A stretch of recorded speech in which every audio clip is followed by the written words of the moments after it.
आज हम जानेंगे कि एक केस बेस्ड क्वेश्चन को आंसर कैसे करना है।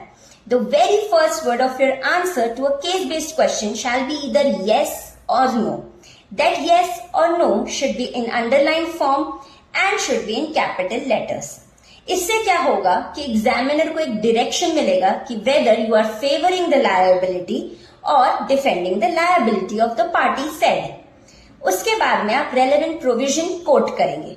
मान लो आपको रेलेवेंट सेक्शन नंबर याद नहीं है तो आप बिना सेक्शन नंबर मेंशन करे उस प्रोविजन को स्टेट करके उसके कॉन्सेप्ट को एक्सप्लेन करेंगे। अब अगर आपको लगता है कि वो केस बेस्ड क्वेश्चन किसी लैंडमार्क जजमेंट का रेफरेंस है तो आप उस जजमेंट को रेफर करेंगे।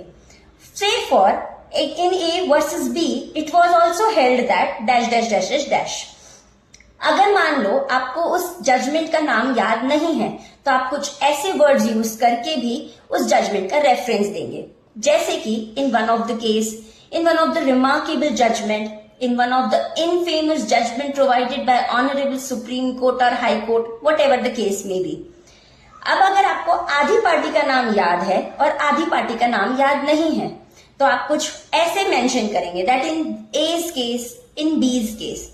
इससे क्या होगा कि एग्जामिनर को ये पता चलेगा कि आप किसी जजमेंट को जानते हैं जो कि उस केस बेस्ड क्वेश्चन से रेलेवेंट है एंड रिलेटेबल है।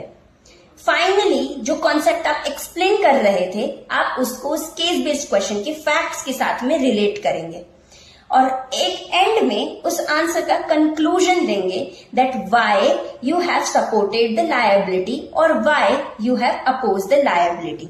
तो कंक्लूजन आप दस, therefore, henceforth, since ऐसे कुछ वर्ड से कंक्लूड करके फाइनली उस लायबिलिटी के फेवर या अपोजिशन की बात करके आंसर को कंप्लीट कर देंगे। याद रखना कि आजकल मैक्सिमम क्वेश्चन केस बेस्ड ही रहते हैं। आपको आते हुए भी आंसर्स लूज कर देते हैं आप मार्क्स को। इसीलिए ये मेरी एक छोटी सी टिप थी and I hope it works for you. All the best for exams.